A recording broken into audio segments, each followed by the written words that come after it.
So, what changed from Florida to Boston College that made you all ACC? Honestly, just an opportunity, because so I started like 7 or 8 games my last 2 years at Florida. And in each of those games that I played in, I was a number 2 or number 1, highest graded O-lineman, according to the O-line coach. So was I getting in and fucking up? Absolutely not. It's like when I got in, I was handling business. But it's like, why do I always have to wait until somebody gets hurt or fucked up for me to get in? So at the end of the day, I felt like, I was having good success at Florida when I got on the field. I just feel like now, I'm in an opportunity to show it on a consistent basis, having to go against, the top guys in the ACC that were coming out that year. I had to go against Vic Beasley a little bit, had to go against Sheldon Rankins, Grady Jarrett when he was at Clemson. Like, even though those last 2 guys were inside, it's like, based on how we play, they had to come outside sometimes. So, playing against Leonard Williams. So that's 4 first-round picks right there. And, I'm holding my own. Then you got to play against Florida State. I can't call his name right now.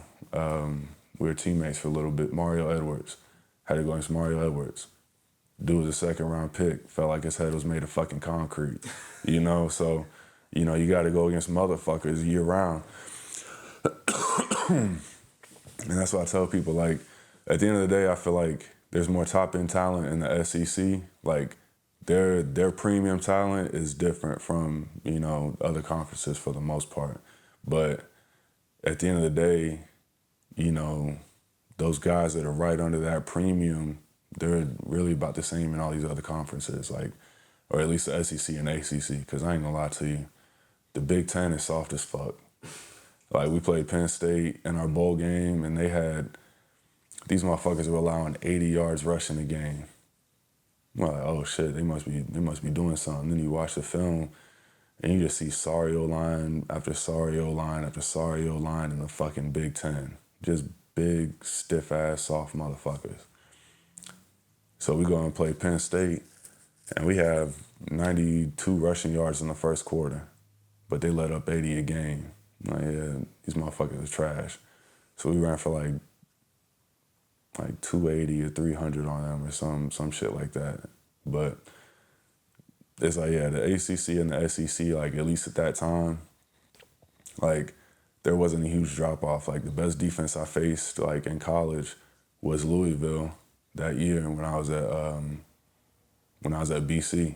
Like, they just had real deal 11 motherfuckers on the field at all times. Like, even the backups came in, tearing our guards the fuck up, So they just had motherfuckers. So, at that time, SEC and ACC defensively wasn't that far off. It's just SEC had better coaching and slightly better athletes. Well, they say them boys ain't really corn-fed outside of the Power 5. Like, once you go down to, like, let's say, like, CUSA and all, like, them O-linemen and D-linemen, they might be big, but they don't be that good. You know what I'm saying? As they would be in the SEC, ACC. The difference is athleticism. Mm-hmm. So it's like you'll have, it's like you'll see somebody at, a G5 school that's 6'8", 360, but then it's like you see him move and it's like, okay, he moves like he's 360.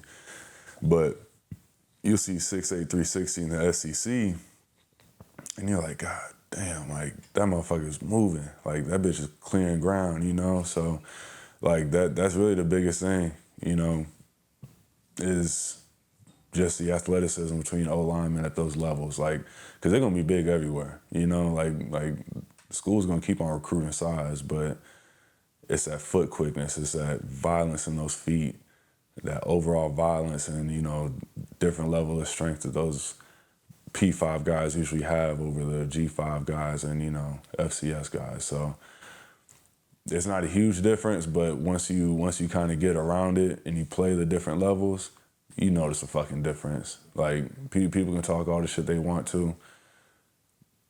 You could always tell when you're playing, and it's no offense to these schools because I got kids that go to these schools, but it's like you could tell when he played the Georgia Southerns, you know, the small schools in Louisiana, that, yeah, like, there's some big, strong dudes out there, but it ain't got shit on what you're going against at Tennessee, Florida State, like, Georgia. Like, it's a completely different fucking world. I don't care what nobody says. Yeah, man. I went to BCU, Bethune-Cookman University, and I ended up taking over our athletics video program.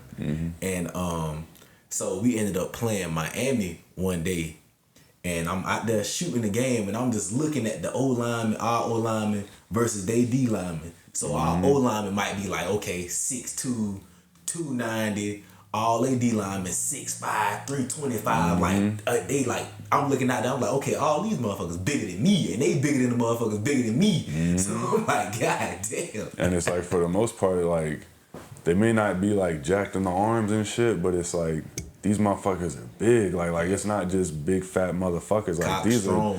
that's what I'm saying. Like, these are some big corn-fed, fucking prison workout motherfuckers. You know, like and my wife don't believe me, but I'm like, man, I done had some teammates and played against some dudes where it's like, they might be 320, 330 pounds, but I had teammates that were 330 with fucking abs. Like, and people don't believe it. Like, sometimes you can't see it under the jersey, but it's like, motherfucker takes the shirt off, like, that bitch is huge, and the motherfucker's got a damn 4-pack. It's like, how the fuck does this make sense, bro? Like, you 320. And the bitch is moving too, so it's crazy. Running, you know, a cool 4'8".